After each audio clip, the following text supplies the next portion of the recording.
Jadi bunda itu kalau nggak sempat makan, minum susu Denko ya, 2 sendok makan munjung, campur air panas sedikit dan campur telur kampung.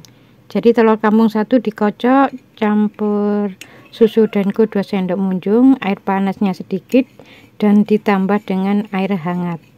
Air hangatnya yang agak banyak ya. Mari minum ya. Allahumma barik lana fima razaqtana wa qina adzabannar. Bismillahirrahmanirrahim. Ini tanpa gula ya. Jadi kalau naik motor jatuh atau naik sepeda pancal jatuh, itu karena hobinya suka menjatuhkan harga diri temannya, makanya dijatuhkan oleh Allah.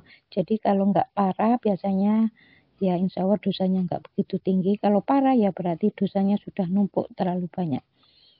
Ada yang jatuh karena memperbaiki atap rumah. Atap rumahnya yang nggak begitu tinggi ya, sekitar 3,5 meteran. Ada yang jatuh dari lantai 5, lantai 6. Nah itu yang dari lantai 5 atau 6 itu bukan karena menjatuhkan harga diri orang, tapi biasanya ada bisikan disuruh bunuh diri. Lompat, lompat, lompat. Akhirnya lompat dari lantai 5, lantai 6 seperti itu. Ya awal mulanya memang dari suka suudon pada dirinya sendiri. Contohnya apa? Kayaknya aku nggak mampu deh ngelakuin ini. Kayaknya aku nggak bisa. Kayaknya aku ini nggak manfaat. Akhirnya lama-lama ada bisikan, kamu ini nggak manfaat, mati aja. Akhirnya lompat dari gedung yang sangat tinggi. Insya Allah seperti itu. Jadi kalau jatuh seperti jatuh dari naik motor atau jatuh dari naik sepeda pancal, memperbaiki atap rumah itu kan ada yang nggak begitu tinggi ya, ada yang cuma hampir 3 meteran, ada yang 3,5 meter. Memperbaiki atap jatuh, nah itu yang seperti itu insya Allah hobinya suka menjatuhkan harga diri mertua, pasangannya dan saudara kandungnya. Jadi kalau jatuhnya terpleset ya suka menjatuhkan harga diri mertua, pasangan dan saudaranya nggak begitu parah, dosanya nggak begitu banyak. Jadi kalau banyak sudah numpuk akhirnya dijatuhkan. Jatuh dari memperbaiki atap itu jatuh sampai patah tulangnya, sampai operasi.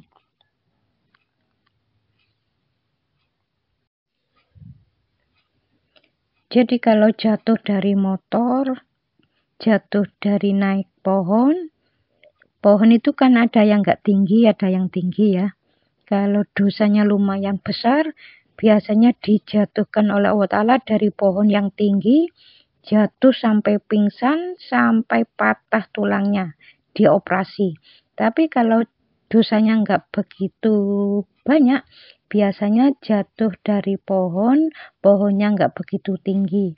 Ya, karena nggak begitu tinggi, akhirnya ya nggak sampai operasi, nggak sampai patah tulang, ya hanya beset-beset sedikit. Ya ini karena hobinya suka menjatuhkan harga diri mertua dan pasangannya, naik pohon dijatuhkan oleh Allah.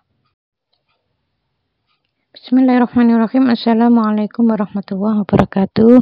Jadi perilaku yang kalau nyuruh itu harus dikerjakan, kalau tidak dikerjakan biasanya jengkel, marah, ngomel-ngomel. Nah ini kan kalau nyuruh harus dikerjakan. Orang-orang yang punya tipikal semacam ini insya Allah gula darahnya tinggi. Jadi merasa pinter, selain gula darahnya tinggi, merasa pinter dia kena kolesterol. Terus kalau nyuruh harus dikerjakan, gula darahnya tinggi. Ada kekakuan, khususnya di keluarga, asam urat. Nah ini kan nyambung semua sebenarnya ya. Nah yang bab gula darah tinggi ini, dia kalau nyuruh harus dikerjakan. Kalau tidak dikerjakan, marah, ngomel-ngomel, jengkel. Nah cara menyembuhkan gula darah tinggi, caranya harus mohon ampun kepada Allah Ta'ala, taubatan nasuha, kerjain ya. Jangan menyuruh dengan harus menyuruhlah, minta tolong. Kalau tidak dikerjain, belajar untuk nerima. Menyuruh lagi. Kalau tidak dikerjain, ya ngomong yang baik ya. Tolong dong, saya lagi butuh nih. Tapi pada saat dia belum ngerjain, ya kerjain aja sendiri. Tapi tidak perlu dengan ngomel-ngomel, kerjain. Tidak usah jengkel, nggak usah marah. Ya, kalau itu terus-menerus dilakukan setiap mengerjakan sesuatu, nggak marah, minta tolong kok nggak ditolong, ya nggak jengkel, insya Allah nanti gula darahnya mulai membaik ya. Jadi itu harus terus-menerus dilakukan. Mohon ampun pada Allah terus-menerus dan minta maaf pada pasangannya. Itu kalau kesalahan pada pasangannya ya. Nah, yang khusus jika itu berhubungan dengan orang tua, ini agak sulit. Kalau agak sulit, berarti tiap minta ampunnya itu ya harus lebih banyak ya daripada orang biasa. Jadi kalau minta maaf pada orang tuanya itu harus lebih banyak daripada orang biasa. Jadi mohon ampunnya pada Allah harus lebih banyak, minta maaf pada kedua orang tuanya juga harus lebih banyak, dan itu harus terus-menerus dilakukan ya dengan ketulusan dan dengan keikhlasan. Insya Allah gula darah, asam urat, kolesterol normal kembali. Jadi mengenai nggak punya momongan ya, sudah 10 tahun lebih nggak punya momongan, menurut catatan lab dokter si suami normal, si istri normal, peranakannya normal ya, nggak ada masalah. Ini biasanya ada beberapa hal yang harus dikerjain ya. Yang pertama, sayangnya si istri kepada suami harus ditambahin lebih sayang dan lebih hormat. Sayangnya kepada orang tua yang selama ini sudah sayang, kepada orang tuanya sudah sayang ya, ditambahin lebih sayang dan lebih hormat. Karena memang Allah itu mau menginginkan kepada orang tersebut, hormatilah orang tuamu, seperti itu. Itu kan pelajaran dari Allah Ta'ala ya.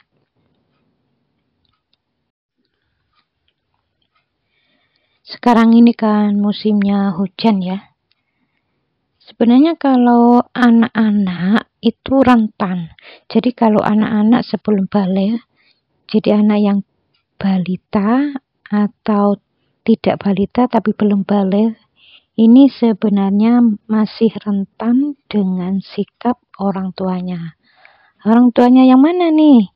Jadi orang tua yang rentan jengkel-jengkelan, marah-marahan. Nah itu anaknya rentan sebenarnya. Ya nggak usah hujan-hujanan ya. Di rumah aja ya biasanya batuk, pilek, panas, rewel.